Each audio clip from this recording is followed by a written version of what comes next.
Night என் ஷெல்டருக்கு அப்பா சொன்னேன் phone பண்ணி, இந்த மாதிரி ஒரு நாய் இருக்குது, எடுக்க முடியுமா தம்பி அப்படின்னு கேட்டிருந்தாரு. நைட்டு போய் பார்த்தேன், அது பயங்கர பெரிய சாக்கடை. அந்த இதில் போய் நம்ம நைட்டு இறங்க முடியல, இருட்டு. ஆனால் இவன் கொஞ்சம் படுத்திருந்தான், சேஃப்டியாக தான் இருந்தான். என்ன நோய் என்ன பிரச்சனை எதுவுமே தெரியாது. சரி பகலில் போவோன்னு சொல்லிவிட்டு காலையில் போனேன்.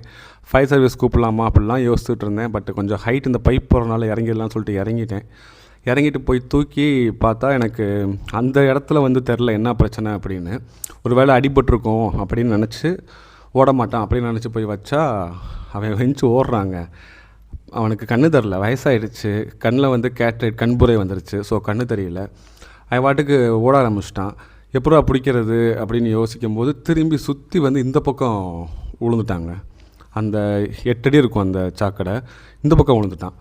ஸோ மறுபடியும் இந்த பக்கம் போய் அவனை தூக்கி என் கூட வந்த பையன் கோகுல் அவன்கிட்ட அந்த நாயை கரெக்டாக கொடுத்து, ஏன்னா அவனுக்கு சம்டைம்ஸ் கடிச்சிரும். இப்போ கடிக்கிற மாதிரி தான் இருந்தா, அதனால் வாயில் மவுத் கேப் போட்டு இந்த பக்கம் கொடுத்தேன். கொண்டு போய் வண்டியில் வச்சாச்சு. இதனுடைய ரா வீடியோ ஒரு 6 நிமிஷம் இருக்கும். அதை நான் என்னுடைய மெயின் இதில் போடுறேன், ரீல்ஸில் வரும், அது மெயின் இதில் போடுறேன். போய் ஹாஸ்பிட்டலில் போய் அவனுக்கு செக் பண்ணி பார்த்தோம். வேறு எந்த பிரச்சனை இருக்க மாதிரி தெரியல.